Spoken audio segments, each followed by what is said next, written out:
Hi everyone, this is Jen from Energy Revived, and I wanted to come talk to you today a little bit about our style of yoga. So this is part one of our style of yoga.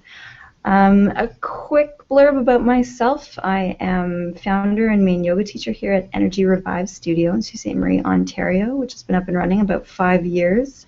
And I've been teaching about 15 years, teaching yoga, that is, and a little bit of Pilates. And one of the questions I keep running up on from students over the years is, what style do you teach?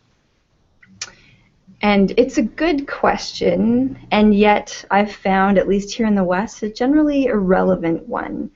Nonetheless, I thought I'd take a little time to talk about it with you guys today.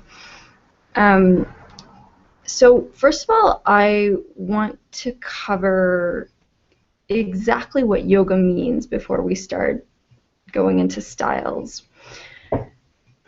In India, where yoga was developed, although I suppose in fairness almost every culture has developed their own version of yoga, the word yoga, which is from ancient Sanskrit, means union or yoke. In other words, bringing together, harmonizing, balancing, that sort of thing. And so the word is used throughout the language, not necessarily in reference to a mat or postures or exercise for that matter. It's just a word, and it means union, bringing two things, or three, usually in this case, together. So someone over there might consider volunteer work a form of yoga, because yoga is considered to be a state of being as opposed to a process. Here in the West, the term yoga is used differently. It means it's a name for a particular sort of exercise that involves, as we all know, one of those thin rubbery mats to prevent slipping, and a studio, and possibly chanting, stretching, posture, etc. But that is not yoga in and of itself. It could be a form of yoga if practiced just so, as in breathing just so, being aware, having your mind focused in just the right way. But a lot of times it's not practiced that way. It's just practiced as an exercise class, which means it's not yoga at all. It's just exercise, or in some extreme cases, it's just acrobatics. Yoga is the goal of the exercise. It's sometimes achieved at the very end of class when you lie down.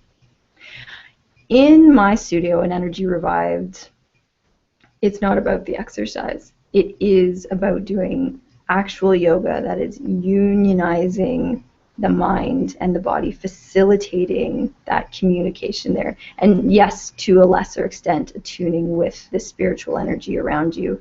But that's not something that we don't really label and focus on that aspect of it in Energy Revived classes unless I get a specific request. I find for Westerners, it's enough to just get the mind and the body in tune with each other, because for the most part, that connection for people living in the Western world is entirely dead, if it existed at all in the first place. And so it's enough to focus on that without trying to involve spiritual stuff in there. And certainly there's no specifically religious stuff in Energy Revived classes.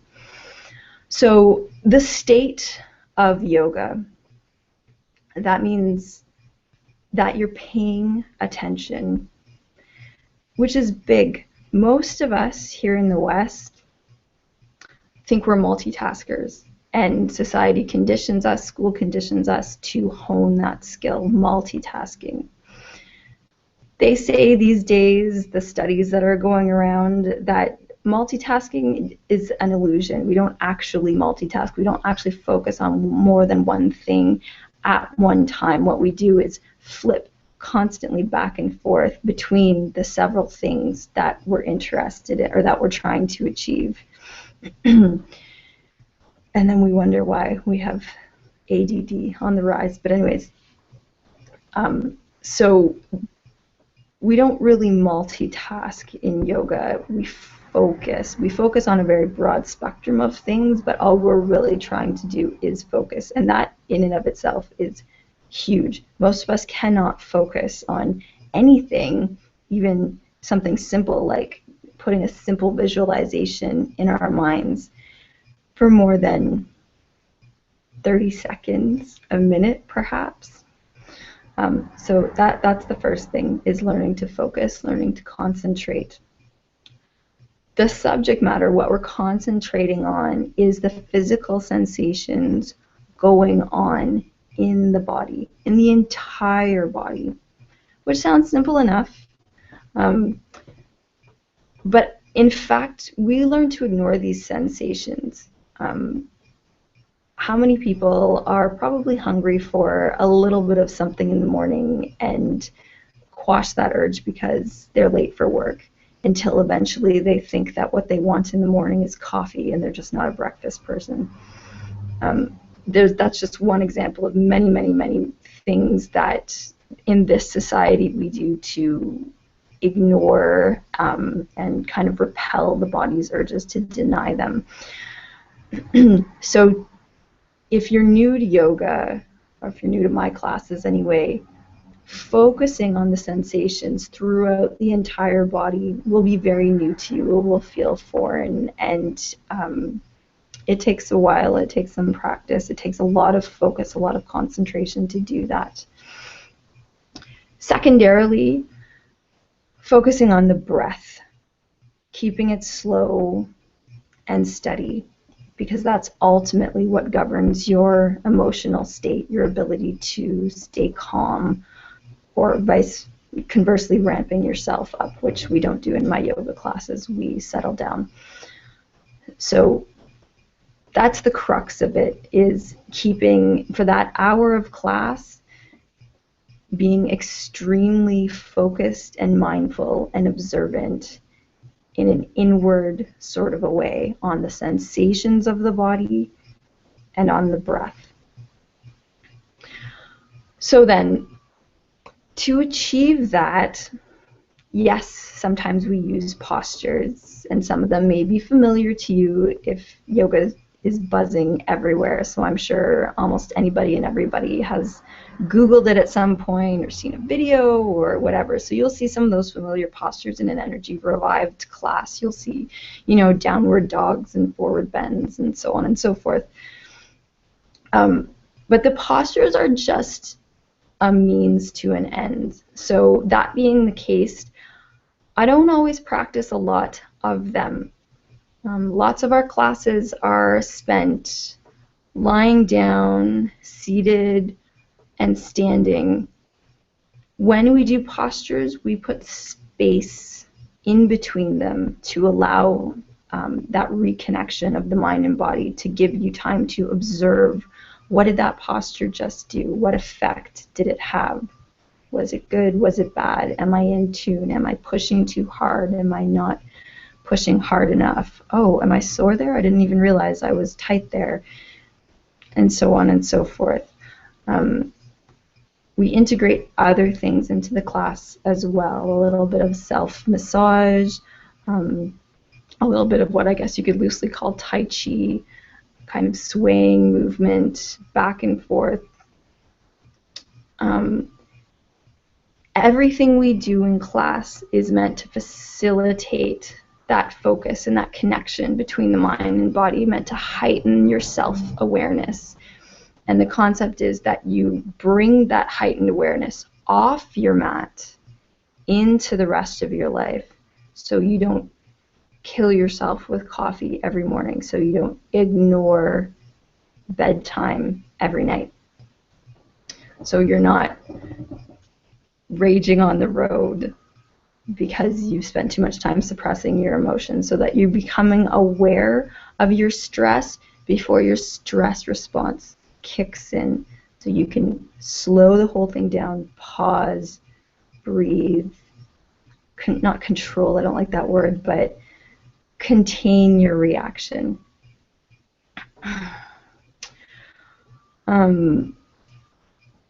I just lost my train of thought. It's what happens when you do videos in the middle of the night while your kids are asleep, so you won't be interrupted. Right, so our style of yoga is what you might call gentle, restorative, suitable for beginners, suitable for anyone who's overweight, suitable for people who are any age, but I would say it's at a very inviting space to middle age and up. I have a student who's been here probably 4 years. She's going on 81, I believe. And also to those who have injuries. I mean, I wouldn't like to see you in here in the acute phase of a concussion or something like that, but if you have old injuries and physical limitations, I have people with cerebral palsy, I have people with hip replacements or who are refusing to get hip replacements, I have severe back injuries, I have all these people fit into the mix because, as I say, we aren't performance-based. It's not about what posture you do, although yes, I provide some guidelines on that front, and I'll make sure that you're protecting your joints and your spine and stuff as you work through the class. But it's a nice slow pace, and I don't care how deep you get into your postures. You will never see splits on the list of things to do in my class or extreme pretzel-y things, although we do provide private sessions for people who are interested in learning extreme postures like headstands and wheels and stuff like that. So if you are advanced, you can come here as well. But I'm less concerned with people who are advanced and more concerned with the beginners and the people that really, really need the benefit of yoga. That's yoga as a state of being, not yoga as an exercise in their lives. And as I say, everybody is welcome, and come here with confidence that you won't be abusing your body in any way.